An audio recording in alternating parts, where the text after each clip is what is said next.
Hello and welcome to the 14th of our ACCA F5 lecture recaps. This session was on budgetary systems. So the first budgetary system that we looked at was incremental budgeting. Incremental budgeting, well, this is simply adding a percentage to last year's budget. Now there is a problem with that. If we just add a percentage to last year, whether we need it or not, it tends to build slack into the system and that can be wasteful. So that's the problem with incremental budgeting. However, it can be useful if you have an accurate forecast of whatever it is you're budgeting. For example, payroll. You can get a pretty accurate forecast of that, so it may be useful for things such as payroll.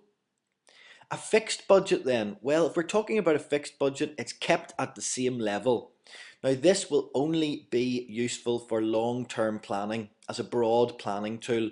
For example, you might say over the next 5 years we want to spend 50 million on research and development. Now you won't change that. You may spend a little less in each year or a little more in each year, but over the term you'll still spend the same amount. Therefore it's fixed and a broad planning tool. Flexible budgeting, well, we'll look at this in more detail when we talk about variance analysis, but it will change with the variables. It is really so that you can compare your flexed budget to your actual results, and we'll talk in detail about that when we look at variance analysis. On then to zero-based budgeting. What is it? First of all, it's where all expenditure has to be justified. Okay, so you'll do this exercise each year. You'll try to justify all expenditure. So you make no assumptions. You give everyone a fixed level zero base and say, right, everyone has to justify their budget. Okay, every department has to justify their budget. So the steps to do that, first of all, define the decisions, i.e. look at what it is that you're doing, look at the costs and look at the benefits. That will enable you to evaluate and rank the different activities that you're doing within the business. And then you can prioritize them. Okay, so you evaluate and rank them and therefore prioritize them. You then allocate out the resources that you have. So you look at what you can do, you rank them in order of importance, and then you allocate your resources. If some of the activities that you're doing don't come high enough up the prioritization list, you may decide not to do them. And that's zero-based budgeting. On the plus side of this, well, it removes inefficiencies. Okay, so zero-based budgeting will remove those inefficient processes because basically they won't come high enough up the ranking and you won't do them. It'll therefore avoid wasteful activities as well. And it can respond to changes. So whereas incremental budgeting is just adding a little bit on no matter what happens, zero-based budgeting starts from that zero base each year, and therefore if things have changed, the budget will change to reflect that. It also gives an in-depth appraisal every year as well. Additionally, it'll challenge the status quo, i.e. challenge the way things are done. It'll say, right, you have to justify why this is done and what it brings to the business.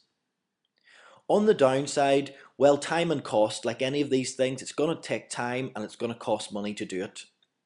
It can also lead to short-termism. If you think about this, what you're doing is every year you're making each department justify its existence. But if one department is important over the long term rather than in each and every year, for example, risk management may not show its true worth until there's a crisis like the current financial crisis. So if you decided that, well, we didn't use risk management much last year and will not give it as big a budget, that can lead to short-termism. That may not be the right thing to do. Also, once you've set your budget, it's pretty inflexible. There'll be training required for employees so that they know how to undertake zero-based budgeting. It may require a new system, and it can be complicated. On then to activity-based budgeting. This should bring back some memories. I know it's a long time ago now, but we did look at activity-based costing. So it's aligned with our ABC costing. It basically uses the ABC information that you've gathered to create a budget. So the principles are that you look at the you look to control the activities driving costs. So by using ABC, you have identified what is driving the costs and you can then control that. It removes non-value adding activities. So you look at activities that aren't adding value and potentially remove them. It also ties in with responsibility management. Now remember, we said that responsibility management is that you should only be responsible for things that you can control. And again, we'll talk about that whenever we look at variance analysis. It'll focus on those cost drivers. So remember, ABC looks at cost drivers. So by having knowledge of those, you can focus on those to cut costs. So some of the benefits of having activity-based budgeting, it'll form the basis of your zero-based budgeting that we talked about above. It'll incorporate the strategy. Okay, so it'll incorporate the strategy of the firm because it's done at a high level. It'll also identify those critical success factors, that things that need to go right. And it'll encourage people to get things right first time because you're focusing on exactly what is driving the costs. A rolling budget then, a rolling budget is continually updated. For example, if you have a 6-monthly rolling budget, what you'll do is you add a month to the end and you drop one off the start. So you add a month and drop one off so that you always have 6 months planned. On the plus side for this, well, it's always up to date. It's flexible because you're continually planning, and it can lead to motivation because you have those goals to achieve in the short term. However, on the downside, time and cost again takes time if you're continually rolling the budget forward.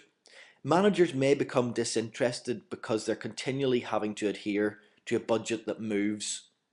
It also can lead to continuous improvement, which managers then can't keep up with. Remember just a point on changing the budget.